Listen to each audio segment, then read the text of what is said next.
Hello there, today we're going to give you an honest review of Decktamer. Now this isn't a deck building game, this is just you do runs and you tame creatures to progress, and that's the creatures that you're going to use temporarily, and then once the run is over they are all gone. Your progression in this game is limited to some experience, and then you unlock some more cards and some harder difficulties, and that is about it. You know, the bestiary has a lot of the creatures and their special abilities. You can read up on them if you want, but there's 147 at the moment.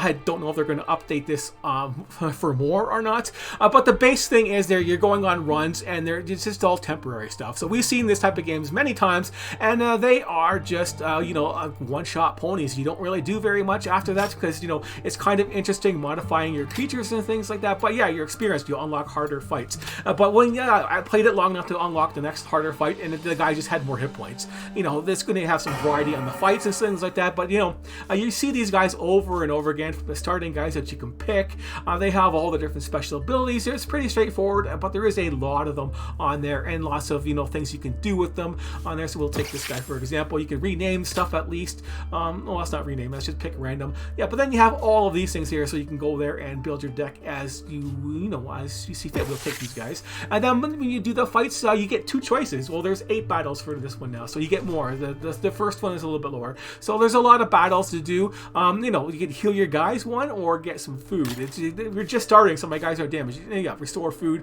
to one of your creatures 5 times. So yeah, kind of screwed on the rewards here. They're both heal your creatures, but yeah, you can see what the other creatures are you're fighting, and then these are the item rewards. And what you want to do is tame these guys. So you might be able to tame this guy right off the bat since he only has 1 health. So you could just I don't want to bother with this guy. I can just tame him and use that. But you're wasting your food if you want to do that, since he only has 1 health on there. But yeah, but he does do a lot of damage for his stuff. Then yeah, this guy restores 2 hearts to his team. I haven't seen that guy before. That's pretty decent, and that's a pretty decent ability. It shows you the question marks for the guys you haven't seen yet on there, and inflicts 2 to the target. So that's pretty decent abilities, and you can steal abilities in this game. That's what it's all about. You only get like 3 syringes to do it with, and you can find some more along the way. Then you only get 1 of each of the taming food, which can be used for healing, and 1 healing item. And you got to rely on keeping your guys alive and getting some more for yourself, right? Well, you can see the rewards here, an empty syringe. So you might want this one here for the syringe because that could be a way better ability for yourself. But you guys, got to mix and match your stuff in there. So check out their abilities.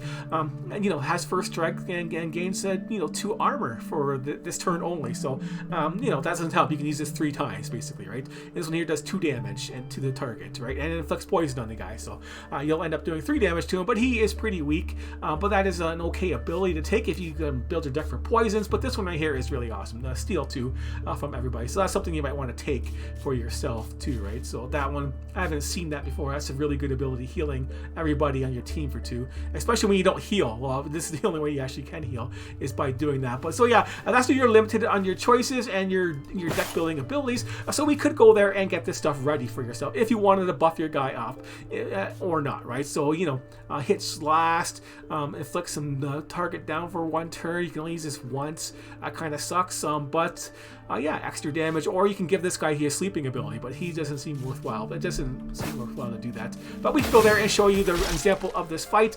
So yeah, there's that guy right there. So he is a meat guy, 100% chance to get him. So we can just bam, deal with him. And then we can go to this guy here. So it's based on their health. This guy's another meat guy, so there's not much chance of getting him. This guy's a berry eater, so yeah, he's got lots of health, so we're not going to do it. We want to do 3 damage to him, and he's going to restore 2 to his team and go last, so that doesn't help. So yeah, he's going to restore 2 to his team. So we want to kill this guy in 1 shot, for an example. And we just get some poison, so we'll make sure he dies.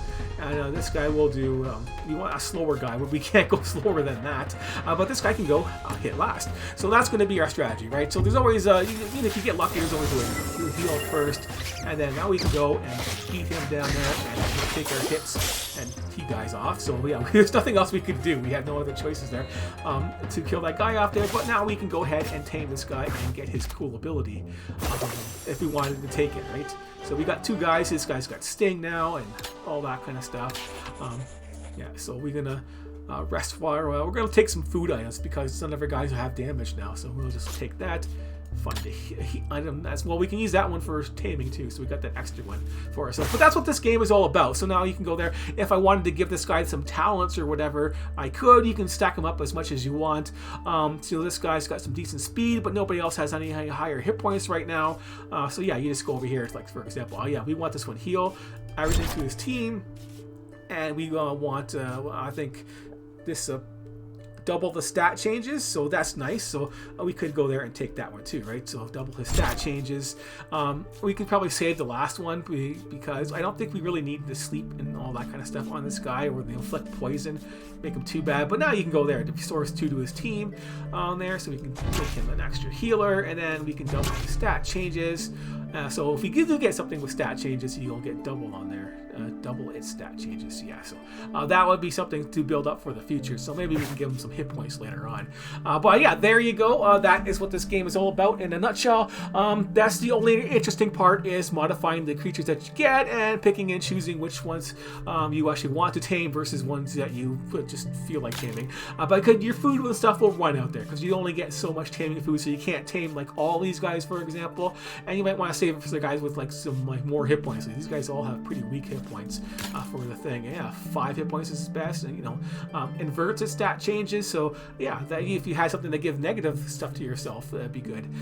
This for each positive speed, this guy gets something positive thing. So that'd be a good thing to add to the other guy. But this guy is already pretty. This guy's even faster with like the same amount of hit points. So you might want to save all that stuff for him, right?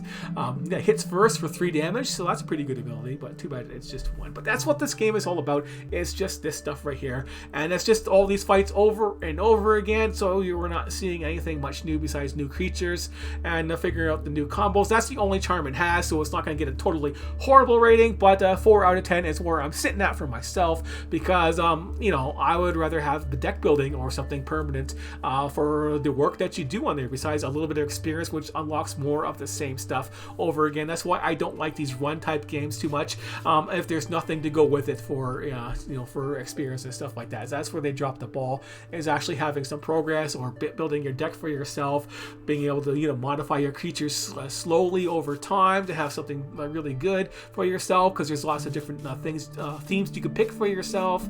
But yeah, they just don't do that kind of stuff. So yeah, that's my opinion of the game. So you can draw your own conclusions and see if this is worthwhile to get or not. It will take a lot of time to play it, and there's a lot of ability, so it is kind of interesting in that regard, but it's just not worth my time to actually play this game any farther. So that's why it's stuck at a 4 out of 10, because it's just not something I'm going to bother with again. So it can't hit that 5 out of 10 zone right there. So thanks for watching, and I will see you later.